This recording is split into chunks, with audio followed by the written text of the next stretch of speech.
समुद्र किनारे एक गांव में कृष्णाबाई नाम की बूढ़ी माता रहती थी। वह भगवान श्री कृष्ण की परम भक्त थी। वह एक झोपड़ी में रहती थी।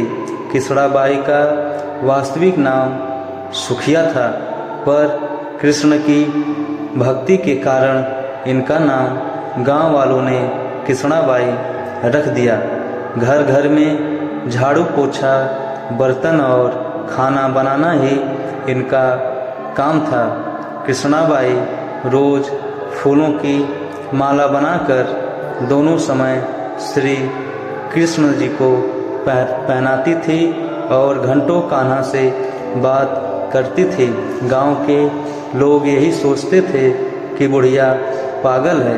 एक रात श्री कृष्ण जी ने अपनी भक्त कृष्णाबाई से यह कहा कि कल बहुत बड़ा भूचाल आने वाला है, तुम यह गांव छोड़कर दूसरे गांव चली जाओ। अब क्या था, मालिक का आदेश था। कृष्णाबाई ने अपना सामान इकट्ठा करना शुरू किया और गांव वालों को बताया कि कल सपने में कान्हा आए थे और कह रहे थे कि बहुत प्रलय होगा, गांव छोड़कर पास के गांव में चली जा। लोग कहाँ उस बूढ़ी पागल की बात मानने वाले थे।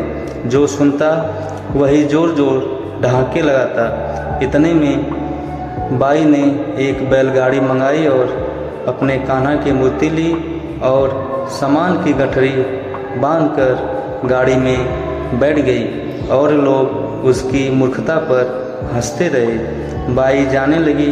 अपने गांव की सीमा पार कर अगले गांव में प्रवेश करने ही वाले थे कि उसे कृष्ण की आवाज़ आई, अरे पगली, जाए अपनी झोपड़ी में से वह सुई ले आ जिससे तू माला बनाकर मुझे पहनाती है।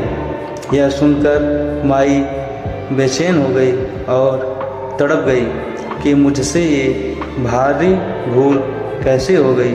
अब मैं कान्हा की माला कैसे बनाऊंगी। उसने गाड़ी वाले को रोका और बदहवास अपनी झोपड़ी की तरफ भागी। गांव वाले उसके पागलपन को देखते और खूब मजाक उड़ाते रहे। माई ने झोपड़ी के तिनकों में से फंसी हुई सुई को निकाला और फिर पागलों की तरह दौड़ते हुए गाड़ी के पास आई। गाड़ी वाले ने कहा कि माई, तू क्यों परेशान है, कुछ नहीं होगा। माई ने कहा, अच्छा अब चल और जल्दी से अपने गांव की सीमा पार कर। गाड़ी वाले ने ठीक ऐसे ही किया। अरे यह क्या, जैसे ही सीमा पार हुई पूरा गांव ही समुद्र में समा गया। सब कुछ जलमग्न हो गया। गाड़ी वाला भी अटूट कृष्ण भक्त था। भगवान ने उसकी भी रक्षा करने में कोई विलंब नहीं किया। इस कहानी से हमें यह शिक्षा मिलती है कि प्रभु जब अपने भक्त की मात्र एक सुई तक की इतनी चिंता करते हैं तो वह भक्त की रक्षा के लिए कितना चिंतित होते होंगे। जब तक उस भक्त की एक सुई उस गांव में थी, पूरा गांव बचा था। इसलिए कहा जाता है कि भरी बदरिया पाप की बरसन लगे अंगार, संत न होते जग में जल जाता संसार। अर्थात अगर इस दुनिया में संत एवं अच्छे व्यक्ति न होते तो ये संसार कब का समाप्त हो गया होता।